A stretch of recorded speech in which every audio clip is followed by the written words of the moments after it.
पुणे शहराच्या मध्यवर्ती भागातील भुयारी मार्गाचा प्रकल्प लवकरच मार्गी लागणार आहे। मुख्यमंत्री फडणवीस या संदर्भात येत्या 15 दिवसात बैठक घेणार।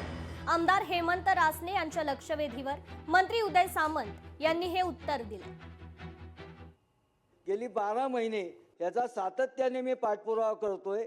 या पीडब्ल्यूडी कडनं नगर विकास करणं पुन्हा पीडब्ल्यूडी अशा पद्धतीने त्याचा प्रवास चाललाय आणि 12 महिन्यात डीपीआर संदर्भात कुठलीही प्रगती झाली नाही।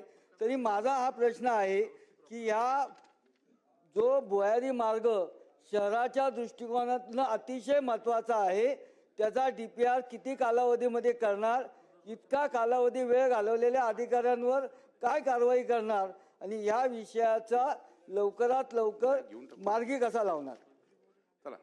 अध्यक्ष महोदय, सन्मान्य सदस्य हेमंत रासने साहेबांनी जो मुद्दा पुण्याच्या संदर्भात या ठिकाणी मांडलेला आहे, त्याच्यामध्ये माननीय मुख्यमंत्री आणि माननीय उपमुख्यमंत्री यांची 8/8/2025 ला यशोदामध्ये एक बैठक झाली होती आणि या बैठकीच्या अंती सन्माननीय मुख्यमंत्री महोदयांनी असे आदेश दिले होते की हा जो डीपीआर आहे, जो मास्टर प्लॅन तयार करायचा आहे, पुणे महानगरपालिकेनं करावा आणि पुणे महानगरपालिकेनं हे काम करावं अशा पद्धतीचे निर्देश दिले होते।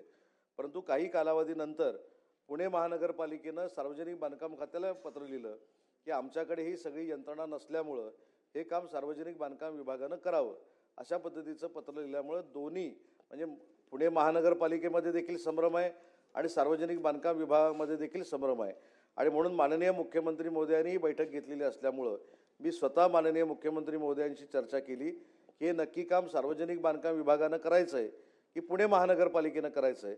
त्याबद्दल मुख्यमंत्री महोदयांनी असं सांगितलेलं आहे की या संदर्भात पुढच्या 15 दिवसात स्वतः ते बैठक घेणार आहेत आणि ह्याच्यावर मार्ग काढणार आहेत। त्याच्यामुळे मला असं वाटतं की सन्मान्य सदस्यांनी जी मागणी केलेली आहे टनेलची, या बाबतीत स्वतः मुख्यमंत्री महोदय बैठकीचं आयोजन करणार आहेत।